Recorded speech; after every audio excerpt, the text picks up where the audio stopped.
Great to see everybody. Excited to get to spend 45 minutes with you on a topic that is something that has been top of mind for me for basically my entire career in marketing, and I think has really come to the forefront as a tremendous opportunity and a tremendous challenge for brands over the last 10 years. And that really ultimately comes down to customer experience. I'm going to spend about a minute just giving you a quick overview of why I think this is so important. Then we'll introduce our panelists, or have our panelists introduce themselves, and then we will get into the meat. But at the end of the day, I'm a big believer, you can agree or you can disagree with me, that we are in a world where we no longer can build brands. 20, 25 years ago, the job of a marketer was to go out and build a brand through advertising, through creative. But what's happened in the world today is that we no longer can build brands. We actually build experiences that define our brand. Because I can tell you 100 times over what my brand is, but if the experience that we deliver is different than what I say, it's a broken promise. And because of the proliferation of review sites, the proliferation of social media, I now have the opportunity as a consumer to share my experience, i.e. your brand, with thousands of people instantly, and there's not much you can do about it.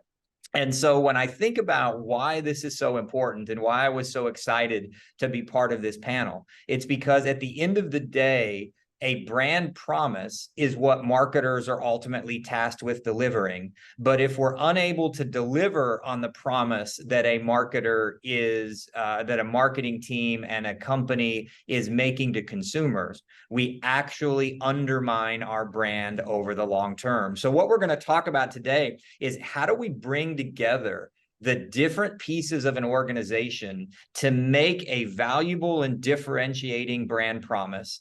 And how do we deliver on that brand promise by having leadership in every piece of the organization rowing in the same direction, so that at the end of the day, we deliver a differentiating experience that propels our brand forward to achieve the goals that we want to as a company. So I'm going to go to our two panelists today and ask them to spend a minute introducing themselves. And then when they're done, I'll give a quick introduction of myself and we'll get off to the races. So Bill, do you want to kick us off?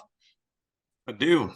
So hi, Bill DiPaola. I am President, Chief Operating Officer, and co-owner for Dawg Restaurant Management Group. We are a portfolio of franchise locations and brands, including Zaxby's, Shuck and Shack, Mellow Mushroom, Mooyah, a few different, umbrella. As well as becoming an emerging franchisor. I've taken a few different brands from 0 to 1, and I'll be doing so again with a couple of different concepts that we have that we are generating. So we are both a franchisor and franchisee. Been in the business for as the gray would attest to, a very long time. And I love it. I enjoy it. I've worked everywhere from $0 to last company I left. We were a $350 million market cap restaurant group. Awesome. Thank you, Bill. Jennifer.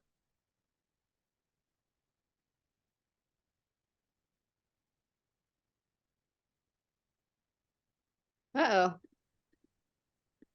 We may have momentarily lost her. I apologize, everyone, for that. Hopefully she's able to reconnect with us. Gentlemen, while we allow her to do that. She could be doing yoga. Yeah, exactly. Probably. I'll do a quick introduction, Danielle, and then we'll give her one more shot. And if not, Bill and I will dig into the content. But my name is Mark Montini. I'm currently the Chief Marketing Officer at Premium Service Brands. Premium Service Brands is a home services franchisor. We have 9 brands with about 1,300 territories served by about 450 franchise owners. Before this, I was CMO at Tropical Smoothie Cafe. Before that, CMO at Floor Coverings International. And before that, had my own company, which supported emerging franchise brands, building out their marketing ecosystem and installing technology to help them better measure ROI and more efficiently execute marketing at the local level. So that is my background. Absolutely love franchising, love getting up every day, helping people find ways to live the American dream and achieve their goals. And that is what franchising allows us to do. So let's get to the questions, Danielle. Well, last call, Jennifer, did you make it back? I don't think so. All right. Well, hopefully the internet will pick up. She'll get the hamsters running faster on the internet wheel, and we'll be ready to roll. But let's jump in. And Bill and I will do our best impression of oxygen yoga, because Bill strikes me as somebody who does a lot of yoga, a lot like me, twice a day, I think.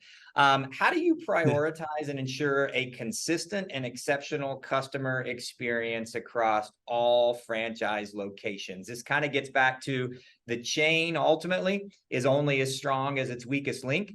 And in the online world that we live in today, a bad experience in San Diego, California can very quickly impact the business of a franchise owner in Bangor, Maine. So what do we do, Bill? What is your focus to be able to prioritize and ensure across the system how to make sure that everybody is on board with delivering a differentiating customer experience?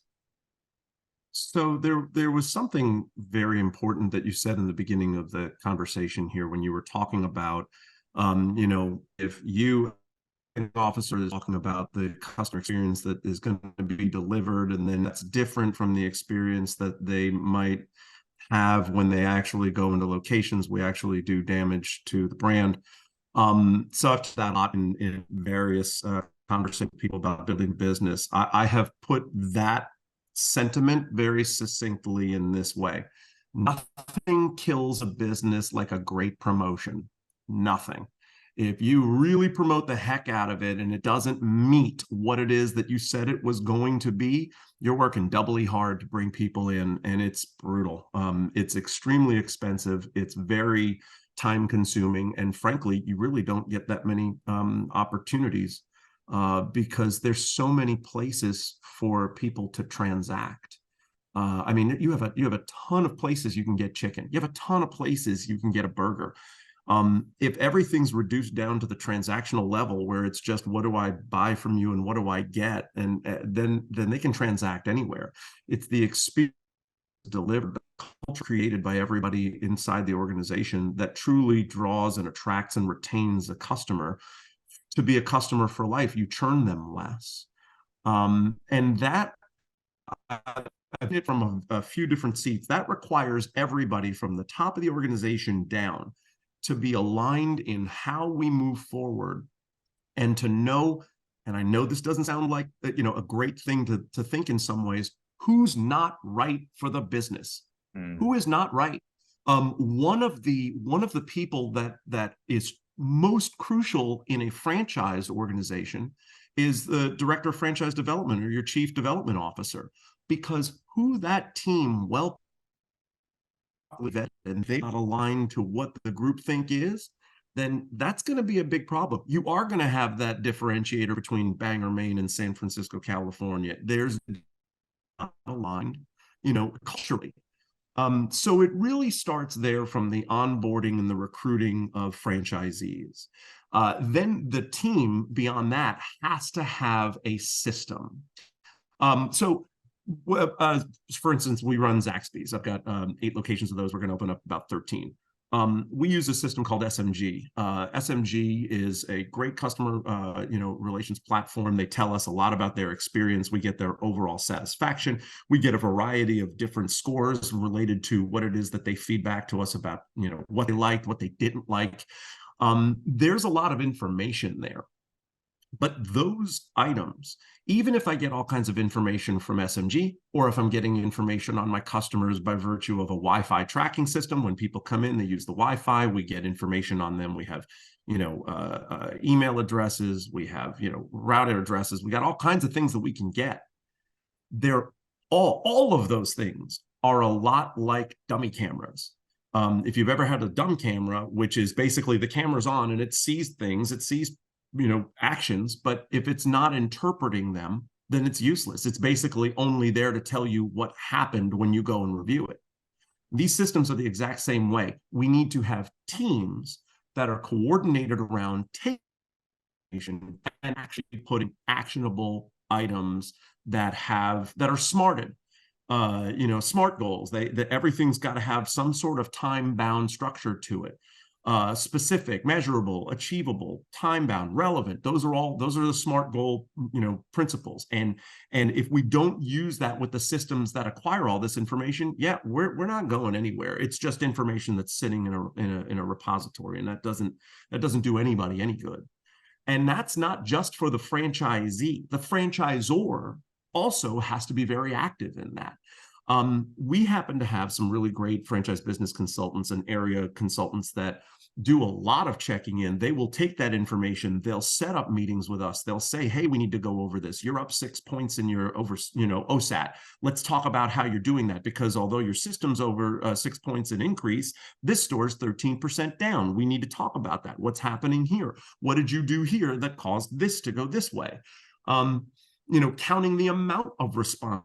You get says almost as much as it does about the responses that you're getting because if you're getting to responses, that's too bad. You got to generate more response time than that, more information. You got to try and see why your guests aren't talking with you, and that's a lot of how we track and target our customers. Yeah, no, I love it. And I love the reference to what I would call the commodity, but you said a ton of places sell chicken, a ton of places sell burgers. At the end of the day, the transaction is a commodity. It's the experience that adds value and drives that lifetime customer value and ROI on marketing. That's one of the reasons why I love this, is because as a marketer, it's tough to justify to our franchise owners an ROI if every customer is a one and done.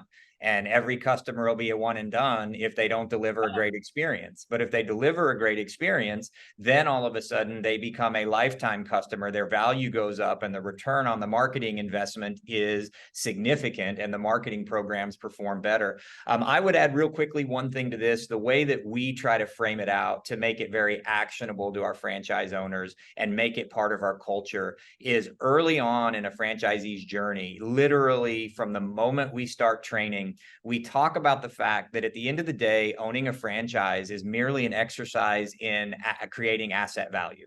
That's why you buy a franchise. You don't buy a franchise to serve chicken sandwiches, to serve burgers. You actually do it to create asset value. And at the end of the road, when you're sitting across the table negotiating how valuable your asset is with somebody who's going to write a check, there's three things that matter. How fast are you growing? How have you grown historically? What is your profit margin based on that growth? And what is the goodwill you've created in the community? And the way that I communicate it to our owners is that if that person across the table feels like they're going to have to pay for an under new management sign after they buy your business, they're not going to pay you what you think your business is worth. And so this experience across all locations is all about how do we make sure nobody buys your business and has to invest in an under new management sign? Because when you see those, I can guarantee you whoever sold that business did not get the full value for the asset they spent years building out. So I think that's great. Go ahead, Bill. Mark, you're so right. I've 100% seen that. I had two different franchisees that were in the city on maybe like 25 minutes away from each other. One is selling their business at a 7.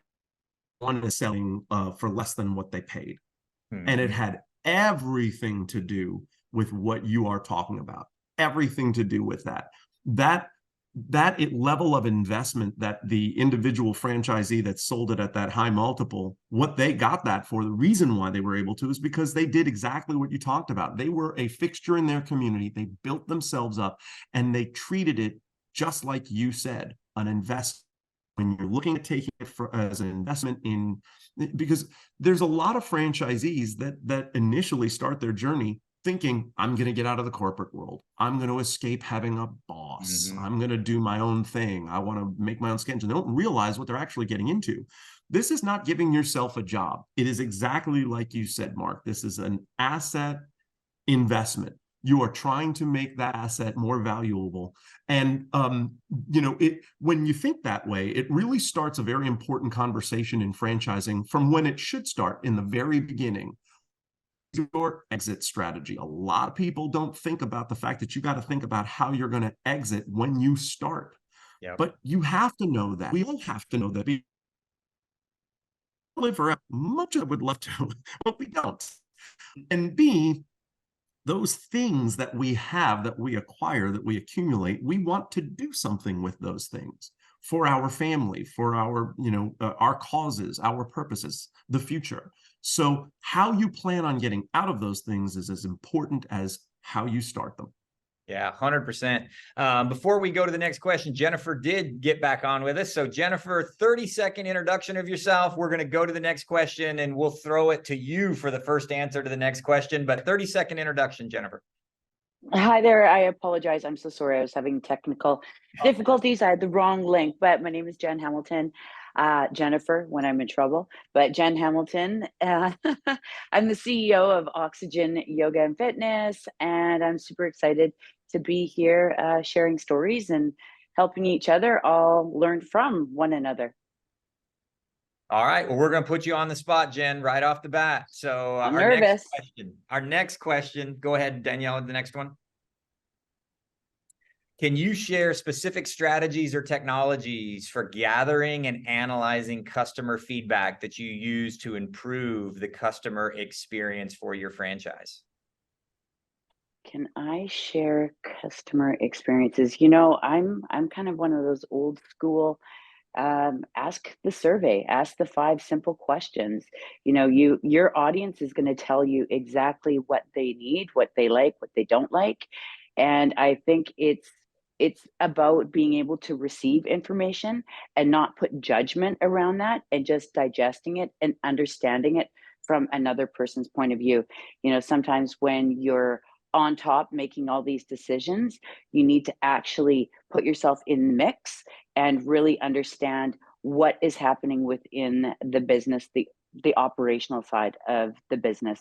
So I would say surveys are a really, really easy way for us to get information quickly, and then digesting that and then delivering it back and acknowledging to the consumers that you heard what they said. It's really important when people feel validated and heard.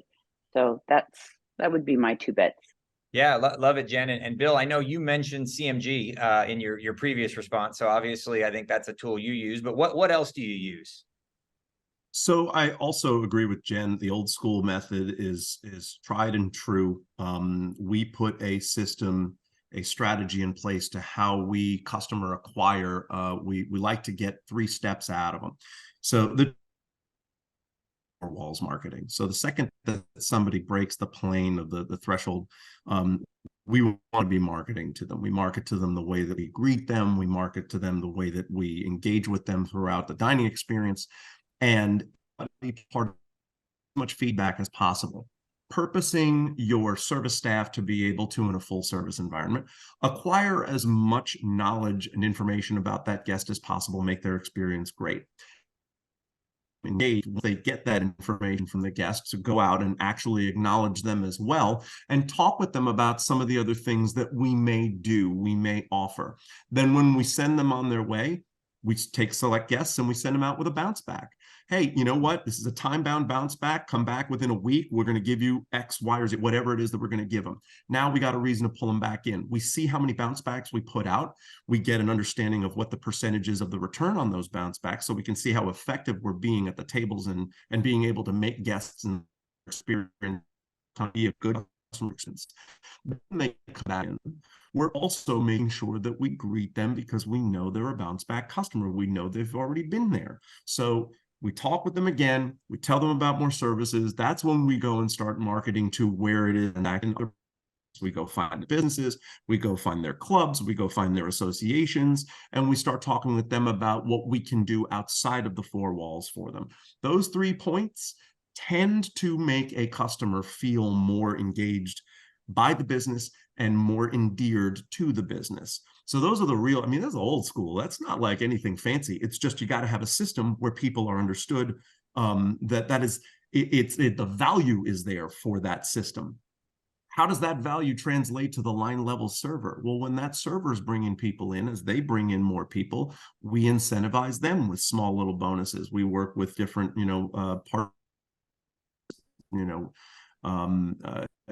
hey, you give my employees $5 off here, we give your employees $5 off there, just doing in-kind trade. And that all works very, very well for incentivizing an employee, but it's got to be consistent. So when those things are consistently done by a general manager and a crew that knows exactly what the system should be, we tend to build sales. Yeah, I love it. I think those are great responses. I'll add two quick little things. I'm a big fan of NPS. It doesn't get any simpler than that. I'm the marketer in this group, so the simpler, the better for me, because if it's too complex, I just don't understand it. But the ultimate question, based on your experience with whatever the brand is, how likely would you be to recommend them to friends and family? That encompasses the entire experience. It says, yeah, maybe it was hard to find, maybe parking wasn't great, but given the entire experience, how did we do? And then you can, of course, use some of these other tools to break it down. So that's the one that I love to use. There's lots of good providers out there, lots of good technology platforms for generating your Net Promoter Score. The other thing I would add that I love to use, and it's something I realized probably later than I should have in my career, but as you kind of rise the ranks of your career and as you fill a more leadership oriented position, what I never realized and for a while was that I was further and further away from the customer.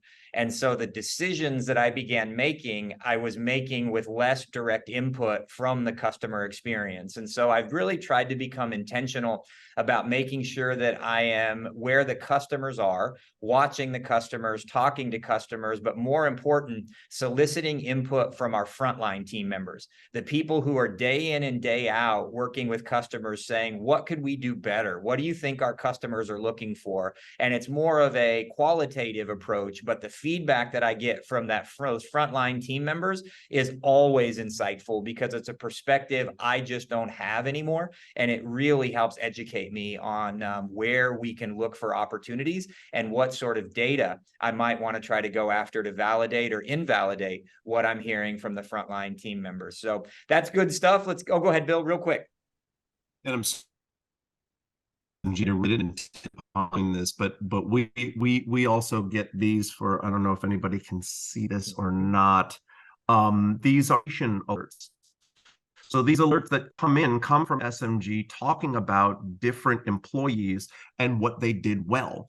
So why does that matter? It doesn't matter to employees if they don't get any acknowledgement or a receipt of anything for it. So we incentivize those with different things that we give. And that SMG is for our Zaxby system. So that's a quick service restaurant where most of our business, 75% of our business comes through the drive-through, 80% actually. So that's a drive-through experience that they had with our team members that we incentivize with rewards, and we have a system and an ability to quantify it. So we can literally make it down to the line level individual employee and recognize good behavior and reward it.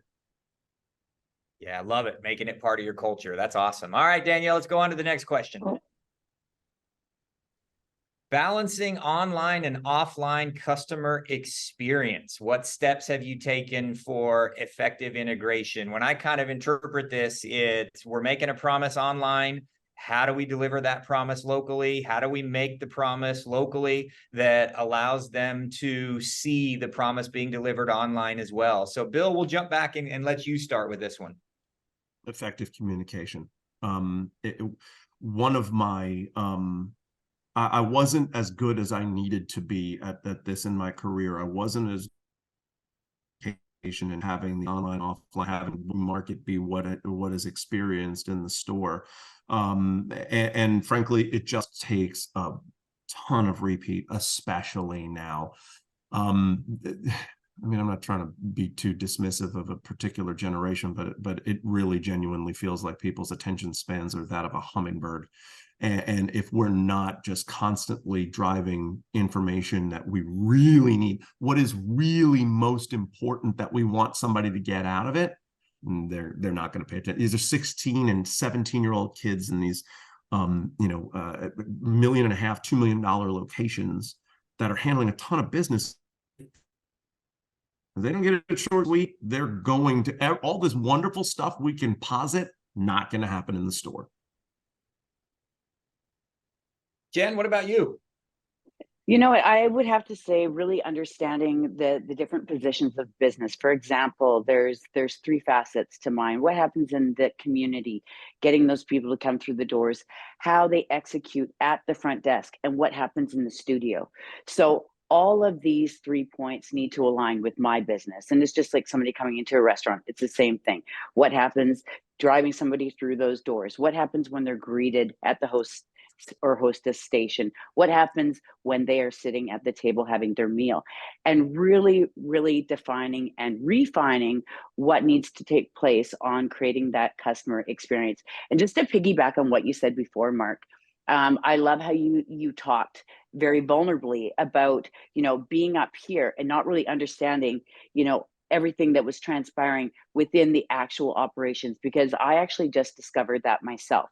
So within this last year, I threw myself into our corporate location in the States, being the first one in the States, wanting to understand. So I came in there with the intention to understand how it was different franchising in the States as opposed to Canada.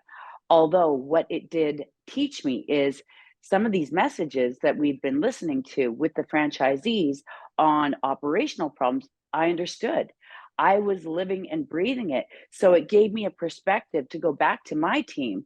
So I just thinking that communication, and also, you know, the corporate people who are up top making the decisions need to actually be in the trenches sometimes too, understanding the messages that are coming behind. So regardless, I wanted to, that's why I waved my hand before, just to honor what you were saying, because it's very true.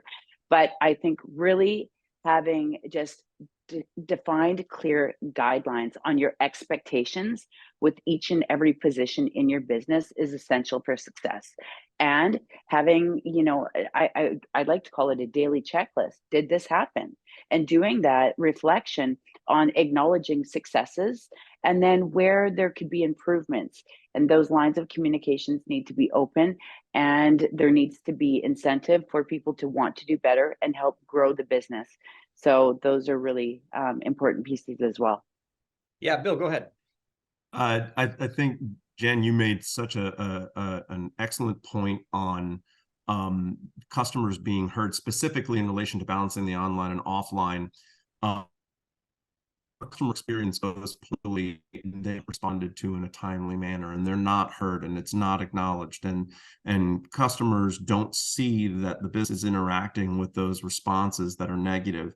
It's not an acceptable norm. You cannot do that in this day and age if you expect to really grow your business. So Jen, I completely agree with your point on that. The customer needs to feel heard and seen. And it takes teams and teamwork to do that, just like you were talking about. Yeah, and I will tell you one of the most amazing things, and it puts together, I think, what Jen and Bill, you both said, because I think they were 100% accurate. One of the most amazing things for me when I joined Tropical Smoothie Cafe many years ago is when we had our quarterly review of the customer experience, it was the entire C-suite. The entire C-suite was completely engaged. It was all of our VP level completely engaged. And what that demonstrated was that organizationally at the top, across all of the different functions of the organization, there was an unmistakable understanding that this had to be one of 2 or 3 priorities. And getting that alignment, because we all touch the customers in different ways, we all have a different impact on what the customer experience is, but having that alignment at the leadership level that cascades throughout the organization, that this is a non-negotiable for our company, changes the way people think about how they do their job day in and day out, which I think ultimately drives the outcomes that both Jen and Bill were talking about. So that's awesome. All right, Danielle, next one. How are you leveraging customer data to create more tailored and relevant experience for your franchise customers? Jen, we started with Bill last time. We'll let you jump in on this one. How are we leveraging data? You know, this would be an Andrea question, to be totally honest with you. I could be, but how do we leverage data? We bring in, we've systemized everything right across the board. So we have different tiers in order to determine different pricing and the behavior of our clientele. So we use our MindBody is our backend system that helps us get all of this data and organize it. But how do we tailor it? You know, I'm sorry, like I don't know that that's a question that I can answer. I look at the behavior of what is transpiring like within our organization. Let's see, how many new leads did we get? What's our conversion? What classes are, you know, sustainable? So all of these different factors, but they vary from location to location. So we need to do a deep dive on each and every different location, depending on what is transpiring there. Some locations, they're not having enough new leads come through the door. So we need to work more on our marketing, creating more awareness in the community. Some of our problems are their conversion isn't happening. So what is that telling me? Something is not happening properly in the studio, or the front desk isn't following the sales systems. So it varies from location to location, but essentially it's about just conversion, about new leads, and about retention. So those are the three areas that we focus on, because that's what helps drive and continue sustainability within the business.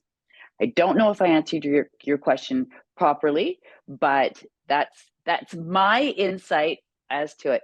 I'm typically the ideas person, the rah, and I go out and I sell franchises and this, that, and the next thing. So No worries. That's good stuff, Jen. Bill, what about at Swamp Dog? What are you guys doing? So, you know, there's a little bit more of an advantage. It's a little easier in some senses for the restaurant industry because there's a lot of technology that really relates to what a customer experience is. Whether it's, again, like I had referenced, Wi-Fi data, understanding when a customer, you know, comes into your building and utilizes that, how long do they stay? What do they engage with? Whether it's geofencing and understanding how often they pass by your business, whether it's SMG and customer satisfaction ratings, whether it's credit card transactional details, whether it's you know, food items that they choose, what are top 10 picks and things that customers are drawn towards, what are, you know, fan favorites, all these things. There's a significant amount of data that can, you know, come in and be, you know, utilized and interpreted in a restaurant scenario. The key to it, though, I have gotten lost in trying to use all of the data to try and do everything. I failed at that. It's imperative to find key performance indicators. Yeah. So finding key performance indicators and specific marketing strategies are what, you know, what are the things that truly drive butts in seats? What truly drives customer engagement? We tended to find that we were more effective with LTOs than we realized, and LTOs for one of our brands became really the primary driver for us to create, you know, customer swell and you know, to get that groundswell for a particular event we may care to do. Other customers responded more favorably to, in certain brands, when we would become more aligned to community initiatives. So each piece of the business has to be looked at, but you got to find the one or the two that you all can focus on in order to drive engagement. You can't do everything. I can't do everything. Maybe somebody else can, but I sure as hell cannot. I can only focus on the few things that I know I can drive, and then get the team rallied around that and drive it. And it has to be specific to the culture. We choose things specifically to our culture. We have a defined culture. We have specific reasons for the specific franchises that we chose to align ourselves with and the specific systems that we're choosing to create. There are very clear objectives that we have as a company in order to do what we do. And so rallying around those things makes it easier for us to drive that through into the staff. Yeah, I love it, Bill. I would add that for me, the word that jumps out in this question is relevant. I talk to all of our franchise owners when they're going through the discovery process and in the franchise onboarding and launch process, that we have a customer journey and our marketing strategy is based on delivering relevant information in relevant ways at relevant times. And we have a 4-stage customer journey that we've outlined. We call it planning, we call it living, which is the first stage. Living means they're living life. They couldn't care less about painting their house, repairing their garage door, hiring a cleaning service. So even if I put together the world's best marketing material ever, it's irrelevant for them because they're watching their kid's soccer game. And in many cases, it actually creates a negative impact on our brand because I'm interrupting them. What's relevant to them at that point is that I'm sponsoring the soccer field or I'm sponsoring the soccer team, not that I'm going to offer them 10% off or I've got the colors of the year. The second stage is planning. And that's when they start thinking about what do they want to do. I oftentimes joke and say it's when they come home from the soccer match and they pull into the driveway and realize their neighbor is getting their house painted and they now own the ugliest house in the neighborhood. So now they're planning. What does it look like for me to have to paint my house? How much is it going to cost? How long is it going to take? What colors can I choose from? Then they get into buying. And buying is where that typical marketing of making the offer, differentiating yourself matters. And then the fourth is promoting. After they've interacted with us, how do they promote us to their friends, their family, their neighbors? And so when we talk about relevant, it's how do we use various different data in how they're engaging with us via email, how they're engaging with us socially, and all of that to make sure that the messaging we're delivering to them from a marketing perspective is relevant to where they are in their journey. And we've got a pretty good program to do that. And what we're actually leaning into in 2024 is the introduction of predictive analytics, because now that we have that data, what we can begin to look at is what's next. So we're in a brand where we say they're going to paint their house, then they're going to repair their garage, then they're going to get a cleaning service. If we can figure out in what order they're likely to use these different services that we offer, we have what I consider to be the biggest advantage in the marketplace, which is I know the customer is in the market before our competitors do. And it gives me a chance to win them before they actually get into the marketplace and make the decision and remove friction, because they don't have to put up with 3 estimates disrupting their day or their week, only to find that all 3 estimates are basically the same. So we really leverage our data to try to figure out where are they in the journey. Then how do we understand the relevant message to deliver to them based on where they are in the journey? And in 2024, we're really leaning into how to use predictive analytics to get more proactive in marketing to them about what we believe their next service is going to be. So that's what I would put on top of what Jen and Bill had said, the great information. Jen, go ahead. I was just going to say, I think you nailed it right on the head there. You really need to understand your consumer and the timing behind your business. You know, like for example, September and January are inherently busy times of the year for us in our industry. Therefore, our marketing endeavors are different from where we're trying to create that engagement in the summer where our numbers are down. So creating different programs and reasons for people to want to be involved is very, very important. Like often in summertime or in slower periods of time, mid-February, we'll do a 21-day challenge to create that engagement, to give people a reason to want to come through the door. So just understanding the timing of your business, when times are busier. I mean, the restaurant industry, I mean, things slow down in January, right? And so how do you create reasons for people to want to come in those slower times? Just like for us in our industry, understanding our consumer, understanding just the behavior of how people act throughout the year and the different seasons and how to market yourself accordingly. Yeah, love it. Thanks, Jen. Danielle, we did it. I didn't think we could get through and provide that much content and have time for Q&A, but we did.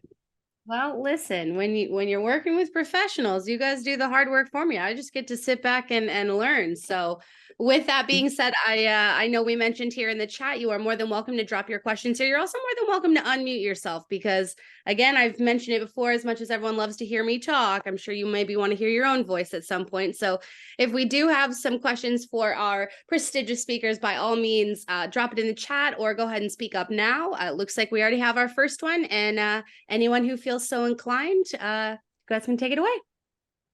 Something I would say too have asked all of the topics that we talked about. We talked about the exterior guest in all of our conversation. Every bit of it can be applied to the internal guest, our employees, every bit of it, so that we can understand what better motivates them too. There's a whole bunch of data that surrounds that as well. And it's a very important question to ask in a franchise brand in order to create what was just asked in the chat. How do you create a consistent experience? It's crucial in my mind to understand what truly moves the needle with teenagers. Ariel, I cannot tell you how much I am encountering this right now. Not only am I encountering it at work with the teenagers that I employ, but I am also encountering it teenagers I am raising. And it is an exercise in mental gymnastics some days. What I can say safely about motivating and creating consistent experiences with young people is it really must be simple, because in large part, they do not actually care all that much about what is going on around them. They have a lot of interest in the thing, socializing, the teammates that they're around. And I tend to find that I know we're talking about how do we make these teenagers do the job. Well, if you want them around a customer base, don't distract them from being able to deliver that. What does that mean? Don't have shitty equipment for them to work with. Don't have a nasty, ugly environment for them to be in. Like make the lawn look nice. Like put some mulch in the bushes, like paint the stripes on the parking spaces. I know that may sound real simple, but the environment within which some employees have to exist is miserable. If we change those environments, and I only know in that I literally am doing that right now, changing the environment absolutely changed the behaviors of the people within the four walls. They saw a difference in the way in which they approached every single aspect of their day just because of the changes in their environment. Yeah, I love that, Bill. And I was actually Googling the Richard Branson quote. I couldn't remember it word for word, but Richard Branson's quote, y'all know who he is. Dude's got his own rocket. So he's done a few things pretty well in life. He said, clients do not come first. Employees come first. If you take care of your employees, they will take care of your clients. And I think that nails exactly what you were saying, Bill. Jen, you want to add to this? Yes, I just have a real understanding of their why and their skill set too, and really focus on that. I mean, a lot of the younger generation, they're into the social media, and I'm sorry, I'm not as good at those. So let's put them in lanes where they're going to be successful, they're going to feel good, and they're going to feel validated. And I just think really understanding, did they come to work just for a paycheck? If they did, it's not the right place for them to be. If they came to work because they felt like they wanted to be part of a community, and you can build that and foster that. I mean, for myself, we do every month, I take my team out and we do team building things. We do different things. So everybody gets to know one another outside of the workplace, and it creates and it fosters friendships that are really, really important, that they want to be there. They want to go in and come early and chit chat with, their colleagues. So just, I think, lead by example, put them in a place that they're going to feel like they're feeling validated, they're feeling successful and appreciated. Yeah, great stuff. We had a general manager in a location that much of what she was looking to do was just get through her day. And I understood, at a certain point, you get a little burnt out of running and having, a high volume, high impact business. I know that can get tiring. However, we have teammates that have been with us for many years that still find that particular job joyful and joy filled. So it was more, and I'm not trying to be too mean about it, it was more about the person and their care for what they were doing than it was about the environment they were in. Changing the person has changed everything in that business. We're up in the business, we're up in sales, we're up in satisfaction. And what was it? I would love to be able to, and I mean, no disrespect to anybody, I would love to be able to say, if it's just a paycheck, get them out. I got a lot of employees that really genuinely are it's just a paycheck in most respects. But because of key employees that are within the business that I have been able to get through, they take those employees that would otherwise behave in a just a paycheck manner, and they're able to elevate them that little bit that gives that extra little bit of care. And they take them from that, I'm just here to collect the check, drop the chicken in the fryer, who cares what goes in there, to, yeah, okay, all right, I'll wipe it down. Yes, Miss Jen, I will wipe it down. I'll clean it. I did it. And they'll actually go out and get active about, you see, I did it. Did you see I did it? Because they're actually looking for that, thank me that I did my job. So it's fine a couple of employees within the four walls that are going to be that rising tide. Once you convince those 3 or 4 that you're going to be able to go anyway. I promise you. I'm failing in some stores and I'm succeeding in others. Yeah, that's great stuff. So Bill, Jen, thank you. This was content packed, lots of great nuggets to take away. Appreciate you both spending some time to share your experience and your insights on this, because it is how you build successful businesses. And I'll go back to what I said at the beginning. Do you agree or disagree? I don't think we build brands anymore. We build experiences that define our brands, and customer experience is the leading edge of building a long-term valuable asset for a franchisor and their franchisees. So Danielle, that's all we got.